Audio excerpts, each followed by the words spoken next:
The night my family called me their biggest embarrassment, I was sitting in a glass conference room in San Diego, about to sign a contract worth $1.6 million. I didn't interrupt them. I didn't correct a single word. Across the table from me sat the most powerful executive in my industry. And just hours earlier, she had attended my mother's celebration, where my absence was explained as failure, instability, ingratitude. They spoke about me like I was still in the kitchen, like I had never left the house, like my life hadn't moved on without them. What none of them knew, what I didn't rush to reveal, was that the woman they were trying to impress had already chosen me, that the version of me they depended on was gone, and that the story they were telling about who I was about to collapse under its own weight. This isn't about proving anyone wrong. It's about what happens when silence finally meets the truth. I grew up inside a house that looked like certainty from the outside. Wide stairs, clean lines, rooms that echoed when you spoke too loudly. It was the kind of place people lowered their voices in even when they were guests. But certainty, I learned early, doesn't mean safety. It just means rules are enforced quietly. For more than 12 years, I lived there without ever feeling settled. Not because I lacked a room, I had one, but because nothing in that house was truly mine. My presence came with conditions. I was useful, I was available, and when neither of those applied, I was expected to stay invisible. My older brother Owen never had that problem. He failed loudly and often unfinished projects, abandoned plans, promises that dissolved as soon as they were questioned. None of it stuck to him. My mother smoothed it over every time, reframing his mistakes as temporary setbacks, as misunderstood ambition. He always had a seat. He always had a voice. I watched how easily disappointment turned into protection when it came to him. With me, it worked the other way around. I learned early that gatherings meant work.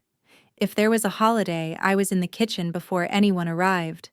If there was a birthday, I handled the details. No one wanted to think about timing, food, logistics, cleanup. I was never assigned these things.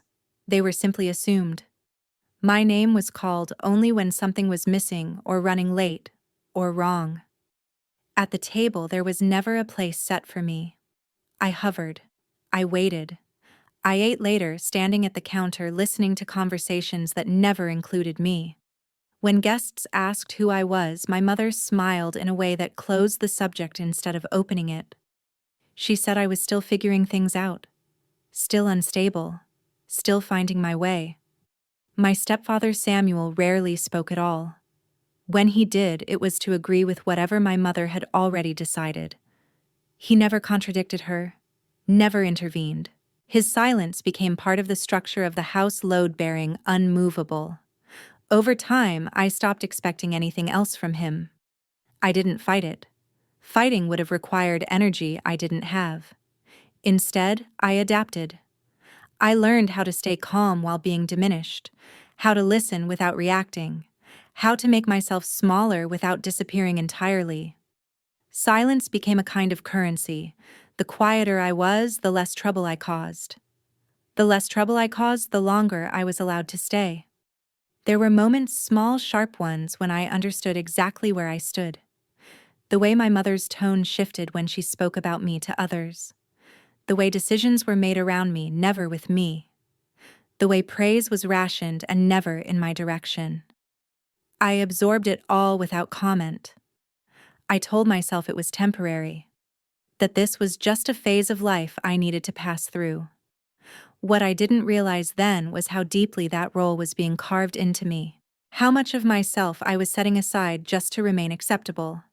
I wasn't being raised, I was being managed. And somewhere along the way, without ever announcing it, I made a quiet decision.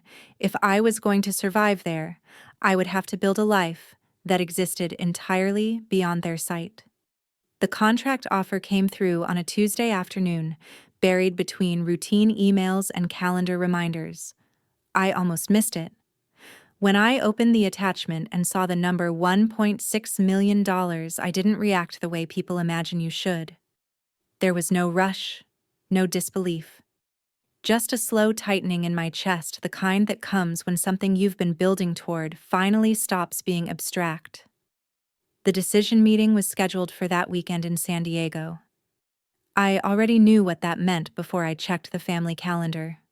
My mother's anniversary celebration had been circled for weeks. Not because she reminded me she didn't need to, but because it had always been assumed I would be there, not as a guest, as infrastructure.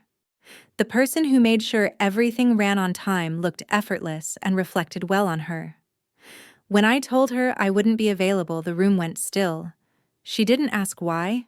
She smiled instead, the kind of smile that suggested she was indulging me. She said I had a vivid imagination, that I'd always had a habit of exaggerating my importance. She reminded me calmly that family came first, that opportunities came and went, but loyalty was permanent. Then she said it plainly. If I chose not to be there, I didn't need to come back. There was a moment short familiar when I felt the old reflex rise, the urge to apologize, to explain, to fold the edges of myself inward until the tension passed. I waited for it, let it surface, and then, for the first time, I didn't follow it. I said I understood. That night, I booked the flight. I didn't announce it. I didn't make a point of it. I packed quietly, folding clothes the way I always had, efficient, minimal, prepared for questions that never came. Before I left, I did one last thing out of habit. I printed a list of vetted event vendors and left it on the counter. Catering contacts, staffing services, backup options. The kind of thing I'd always done without being asked. I noticed it as I walked away. Not with regret, just recognition. At the airport, surrounded by people moving with purpose, I felt something unfamiliar settle in. Not excitement, not fear, space, the absence of pressure. For the first time, I wasn't choosing between being useful and being punished. I was choosing myself without negotiating the terms. On the flight, I reviewed notes from the past year. Emergency reroutes, supply chain failures resolved under impossible deadlines, clients who had trusted me when no one else would touch the problem. None of it had been easy. Most of it had been invisible. And all of it had been mine. I thought about how little my family knew, how carefully I had kept that life separate. Not out of secrecy, but out of self-preservation. Their version of me required me to stay small, to stay dependent, to stay available. By the time the plane touched down, I understood something I hadn't allowed myself to name before. Saying no wasn't a single moment. It was a boundary I was finally willing to hold, even if it meant standing alone on the other side of it. And for the first time, that didn't feel like loss. I didn't know as I boarded that flight how close the two halves of my life already were. I thought I had kept them separate through discipline and distance, different cities, different names, different rooms. I believed that as long as I stayed quiet, they would never touch. That assumption didn't survive the first morning in San Diego. The meeting agenda was precise, timed to the minute, the kind of structure I trusted. Naomi Park's name sat at the top of every document: CEO, final decision maker, the person whose approval would either end months of work or validate it. I had studied her leadership style, her public interviews, the way she spoke about risk. She valued discretion, results, people who didn't need to announce themselves. What I hadn't known, what no briefing mentioned, was where she had spent the previous evening. Back home, my mother's celebration was unfolding without me. I pictured it only briefly, the way you picture a place you've already left. I assumed the usual problems would surface and be handled by someone else. I didn't imagine how exposed the structure was without the person who had quietly held it together for years. Naomi, I would later learn, had arrived early. She had watched the delays stack up. The confusion, the tension that comes when people expect things to run smoothly without understanding who made that possible. She had listened as my mother explained my absence, how I was unreliable, how I struggled to commit. How I had chosen something vague and impractical over family responsibility. Naomi didn't interrupt. She didn't defend me. She simply listened. At the same time, another thread was tightening. Daphne Ruiz, an investigative economic journalist known for tracing power through supply chains and silence, was finalizing a piece she'd been working on for months. It examined how a small group of consulting firms had quietly stabilized critical logistics failures during recent crises. My company was one of them. My name appeared in the draft. My face attached to a title I had never shared at home. None of this felt dramatic as it happened. There were no warnings, no sense of inevitability, just movement. Conversations crossing paths without knowing it. Assumptions traveling faster than facts. In the conference room, I focused on the work. The presentation moved forward exactly as planned. Data held, scenarios resolved. I answered questions directly without embellishment. Naomi listened the same way she always did, still attentive, unreadable. There was a moment when she asked about my background. Not where I studied, not who I'd worked for. She asked how I learned to manage pressure without showing it. I answered honestly. I said some environments teach you early that composure is survival. She nodded. Didn't ask more. During the break, I checked my phone and saw missed calls from home. I didn't return them. Not out of defiance, out of clarity. Whatever was happening there was no longer mine to fix. For years, I had believed silence was something I used to protect myself. That it was passive, avoidant. That speaking up was the only real form of power. Sitting there watching events align without my intervention, I understood how incomplete that belief had been. Silence isn't empty. Sometimes it's deliberate, and sometimes it gives the truth enough room to arrive on its own. By the time the evening began back home, the cracks were already showing. Without me, there to absorb the details, nothing moved the way it was supposed to. The catering truck arrived late, idling at the curb, while guests filtered in with practiced smiles and expectations. The seating plan hadn't been finalized. Staff stood around waiting for instructions no one could clearly give. Small delays stacked on top of each other, turning into something heavier visible. My mother noticed immediately. She always did. Control to her wasn't just preference, it was identity. She moved through the house, correcting people, tightening her voice with every adjustment that didn't hold.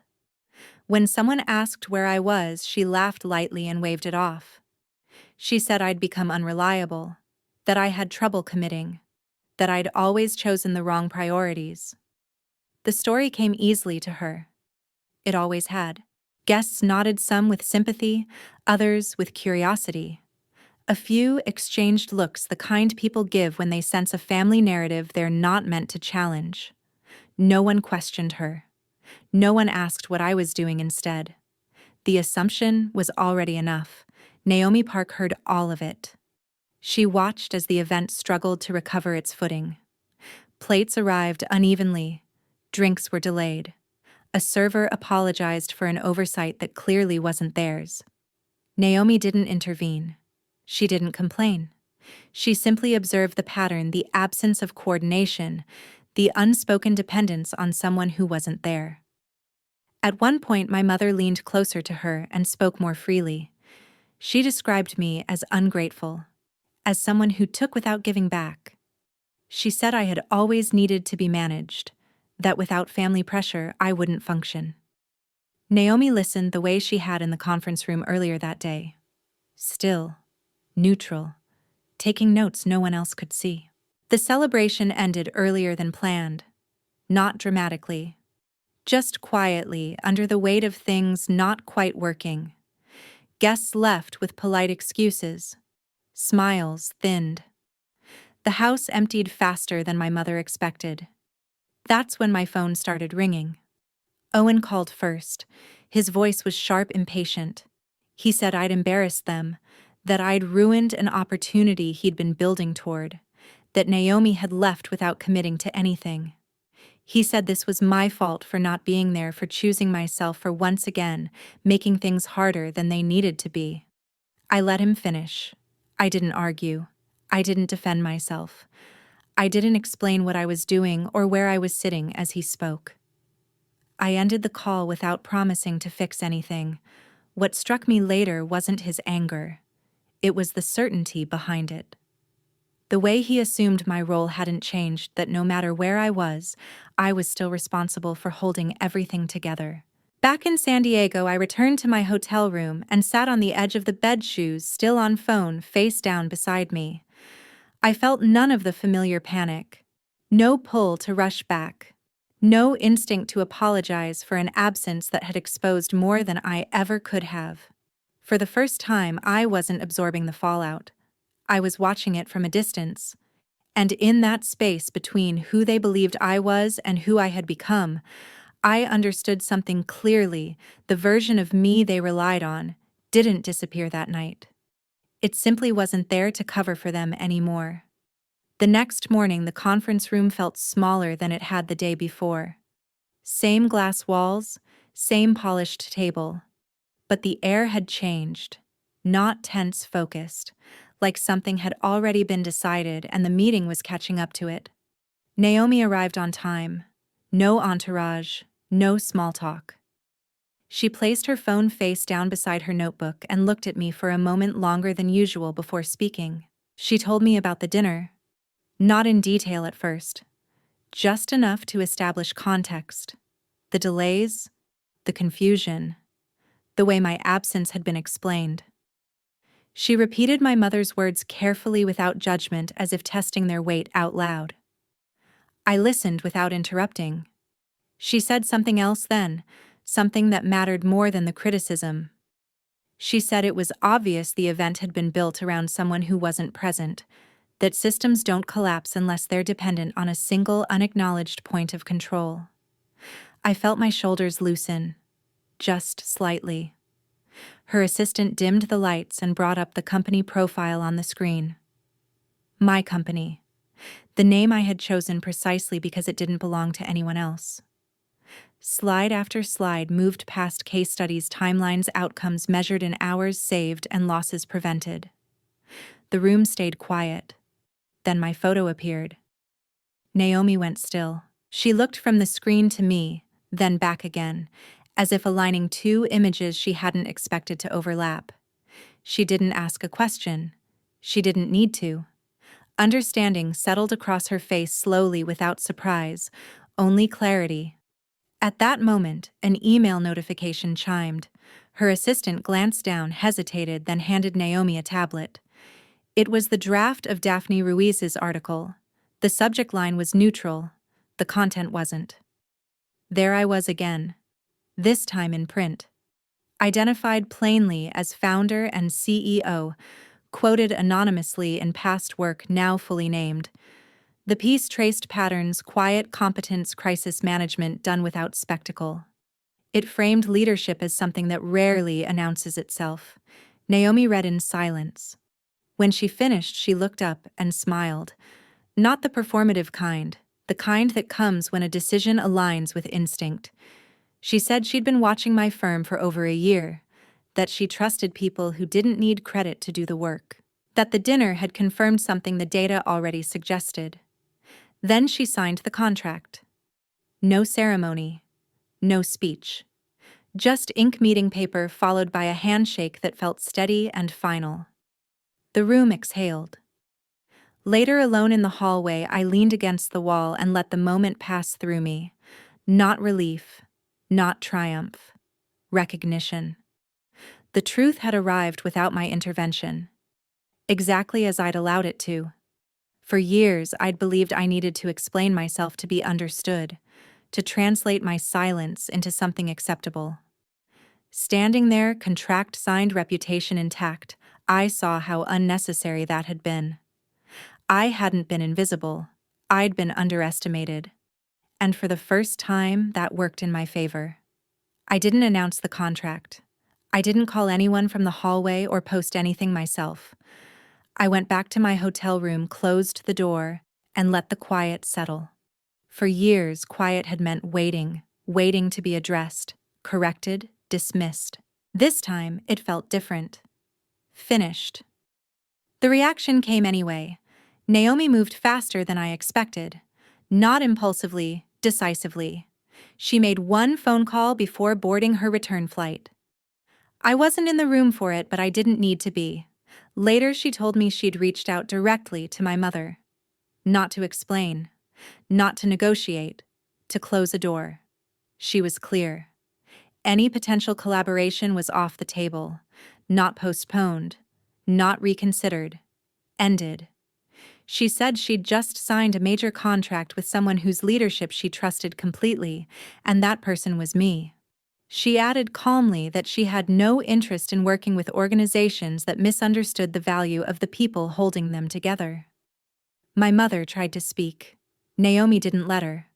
That afternoon, Naomi posted a single photo on LinkedIn, a clean image, the signed contract on the table, 2 hands visible, no captions explaining the backstory, just a statement of partnership and a tag to my company. She also tagged my family's business account, the one my mother had spent years cultivating for appearances. My phone started vibrating within minutes. Messages stacked up, numbers I recognized, numbers I didn't. Former contacts, distant relatives, people who had watched from the sidelines and suddenly felt invited to speak. I didn't answer most of them. I didn't need to. Owen called again. This time his voice was different, less sharp, unsteady around the edges. He asked what I'd done, not angrily confused, as if the rules had changed without his permission. He said Naomi had pulled out of every conversation he'd been having, that something I'd done had consequences he couldn't reverse. I let the silence stretch before responding. I told him he didn't need to call me Ava the helper anymore, that I hadn't been that person for a long time. I said it evenly, without accusation, without satisfaction. He didn't reply. He disconnected. Later that night, I stood by the window and watched the city lights blur into lines of motion below. I thought about how carefully my family had built their version of me, how much energy it had taken to keep me contained, and how fragile that structure had been once it was exposed to someone who valued function over narrative. I didn't feel vindicated. What I felt was distance. For years, I had carried the belief that speaking up was the only way to reclaim space. That silence was surrender. Watching everything unfold without my intervention forced me to reconsider that. Silence, when chosen, isn't absence. It's refusal. I hadn't taken anything from them. I had stopped giving. And in doing so, I learned something that settled deep and stayed there. Power doesn't always announce itself. Sometimes it moves quietly, closes doors without slamming them, and leaves people standing in rooms they no longer control. That night, I slept without setting an alarm. My mother called the next morning. I recognized the timing before I recognized the number. She always waited until she'd rehearsed what she wanted to say, until emotion felt organized enough to deploy. When I answered, she was already crying. Not loudly, carefully, as if grief too needed to look appropriate. She said I had humiliated the family, that people were talking, that years of work had been undone in a single weekend. She said I had exposed them as if I had forced something private into the light. I let her finish. Then I asked her a question I had never asked before, not in anger, not as an accusation, just plainly. Had she ever asked how I was actually living? The line went quiet. I told her she had needed me to be small, that my usefulness depended on my silence, that the version of me she defended so fiercely only worked if I stayed uncertain and grateful. I said it without raising my voice, without trying to win. I told her I didn't need money. I didn't need the family name. I didn't need access or approval. What I needed, what I had already built, existed without any of that. She said family sacrifices for each other, that I owed them loyalty, that I had crossed a line. I said loyalty that requires erasure isn't loyalty. It's control. There was a pause long enough that I wondered if the call had dropped. Then I mentioned the article, the one Daphne Ruiz was about to publish. I didn't threaten. I didn't embellish. I simply acknowledged its existence. My mother stopped crying. That's when my stepfather spoke. It was the first time I'd heard his voice during one of these conversations. He didn't excuse himself. He didn't soften the moment. He said he was sorry. Not in a way that asked forgiveness, just as a fact delivered too late to change anything. I didn't respond right away. I realized then that I wasn't waiting for anything from them anymore. Not acknowledgement, not regret, not repair. The ground had shifted quietly and I was already standing somewhere else. I ended the call without promising to stay in touch. Afterward, I sat at the small desk by the window and stared at nothing in particular. I noticed my hands were steady. No familiar tremor, no rush of adrenaline, just stillness. For most of my life, confrontation had felt like danger. Raised voices meant consequences. Disapproval meant loss. I had learned to anticipate reactions before they happened, to smooth edges before they cut me. That call was different. Not because they had changed, but because I had. I wasn't asking to be seen anymore. Outside, the city moved on. Cars passed. People crossed streets without noticing anything had ended somewhere above them. I thought about how many years I had spent bracing for moments like that, imagining collapse, fallout, regret. None of it came. What came instead was a clarity I hadn't known how to name before. I could hear them without absorbing them. I could speak without shrinking. I could end a conversation without feeling like I had abandoned something essential. I hadn't. I had simply stopped mistaking endurance for love.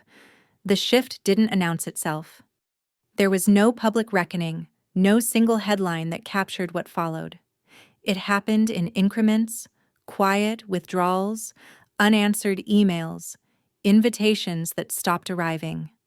Within 72 hours, the social world my family relied on began to thin around them. Owen felt it first. The project he'd been promoting for months stalled without explanation. Calls that had once been returned immediately went unanswered. Meetings were postponed, then quietly canceled. He told himself it was temporary, that people were busy, that timing was off. I recognized the language. It was the same one my mother had always used to protect him from consequences. It didn't work this time. My mother's turn came next. The charitable board she'd treated like a second home asked for her resignation. Not formally, just a conversation framed as concern for optics, for alignment, for moving forward without distraction. She told herself it was politics, that it would blow over. It didn't. I watched all of this from a distance, not with satisfaction, with a kind of detached recognition. The systems they trusted had always been conditional. Status, I'd learned, is stable only as long as the story around it holds. Mine had finally reached the people who mattered. The article ran 2 days later. Daphne Ruiz didn't dramatize anything. She didn't need to. She laid out the facts with the same restraint she was known for: how certain supply chains had held under pressure, how decisions had been made quietly, how leadership sometimes operated without visibility by design. My name appeared once then, again contextualized by results rather than biography. The response was immediate. Emails came in from firms I'd never contacted, from institutions that had once dismissed my proposals as too narrow, too cautious. Invitations followed panels, collaborations, requests to consult on systems that had previously been closed to me. One message stood out among them. A university I'd once applied to and been told I wasn't a good fit asked if I would consider speaking to their graduate cohort. Not about success, about structure, about endurance, about how systems fail and how people quietly prevent that from happening. I accepted. Standing at the podium weeks later, I didn't mention my family. I didn't need to. I spoke about pressure, about invisibility, about the difference between being present and being valued. I watched students listen the way I once had, trying to understand where effort ends and recognition begins. Afterward, someone asked me how it felt to finally be seen. I told them it wasn't visibility that changed things. It was alignment. Back home, the house I'd grown up in felt smaller in photos shared online, emptier, less certain. I didn't study them. I didn't archive the fall. I let it pass the way weather does, unpredictable, unavoidable, not personal. My company grew. Not recklessly, intentionally.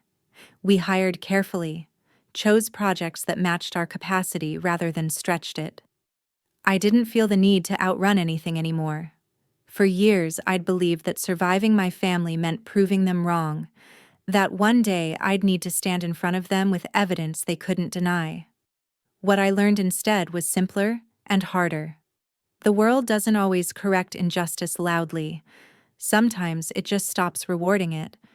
And when that happens, the silence tells you everything you need to know. 3 months later, I agreed to meet them. Not at the house. Not anywhere that carried history. I chose a restaurant halfway between cities, neutral lighting, neutral music, a place designed for conversations that didn't linger. I arrived early and sat where I could see the door. Old habits don't vanish just because you no longer need them. They came together. My mother looked smaller than I remembered. Not physically, structurally. The confidence she once carried like armor no longer sat the same way. Owen avoided my eyes at first, scanning the room as if expecting someone else to enter and redirect the moment. My stepfather walked behind them, hands folded, quiet as always. We exchanged greetings that didn't reach for familiarity. I didn't start with accusations. I didn't recap what had happened or correct their version of events. I laid out terms. Calmly. Clearly. No leverage. No expectation. No using my name. No asking for access. No minimizing what I do. No control disguised as concern. They listened. Owen spoke first. His voice was flat, stripped of the bravado I'd grown up around. He said he hadn't known how much he'd relied on the contrast, how being favored had required someone else to be diminished. He didn't ask forgiveness. He admitted envy. It landed heavier than an apology would have. My mother followed. Her words were careful, chosen to sound sincere. She said she hadn't realized how much pressure she'd placed on me, how her expectations had blurred into demands. She said she was sorry. I believed she meant it in that moment. What I didn't do was accept it right away. I told her I wasn't ready to repair something that had never been built with my consent, that apologies don't erase patterns, that trust, if it returned at all, would do so slowly or not at all. She nodded, too quickly, as if agreement itself might accelerate the process. Halfway through the meal, I stood. They looked surprised. I hadn't finished eating. I hadn't reached for closure or reassurance. I hadn't promised anything about the future. I thanked them for coming. I paid my share. I said goodbye. Outside, the air felt sharper than I expected. Cleaner. I walked to my car without checking my phone, without replaying the conversation, without tallying who had said what correctly. For the first time, there was nothing left to analyze. Driving away, I thought about how much of my life had been shaped by reaction, how many decisions I'd made in response to pressure rather than intention. That dinner didn't change my family. It didn't need to. It confirmed something else. I no longer needed to be understood by the people who had benefited most from misunderstanding me. That realization settled quietly, not triumphant, not sad, just complete. For years, I had mistaken endurance for obligation, silence for duty, presence for belonging. Walking away from that table, I felt none of those old weights. I wasn't proving anything anymore. I was simply choosing where and with whom I was willing to remain. For a long time, I believed survival meant endurance. That if I could withstand enough silence dismissal being reduced, I would eventually earn a different place. I confused tolerance with strength. I mistook loyalty for love. What I didn't understand then was how quietly that kind of thinking reshapes you, how it teaches you to negotiate your own worth, how it convinces you that being needed is the same as being valued. Walking away didn't make me braver. Success didn't make me whole. Even being seen didn't change me in the way people assume it does. What changed me was learning where to stop. There's a moment sometimes late, sometimes costly, when you realize that explaining yourself won't save you, that shrinking won't protect you, that staying silent only works if it's a choice, not a habit you were trained into. I didn't win anything back from my family. I didn't take anything from them either. I just stopped offering myself as something that could be used to stabilize a system that never intended to hold me. And in that space, after the noise, after the fallout, there was something steadier than validation. There was clarity. If this story touched something familiar in you, I'd really like to hear about it. Share your thoughts or your experience in the comments, only what feels safe to say. And if you found value in staying through this story, thank you. You're welcome to like the video and subscribe. It genuinely helps more than you know. I appreciate you for listening.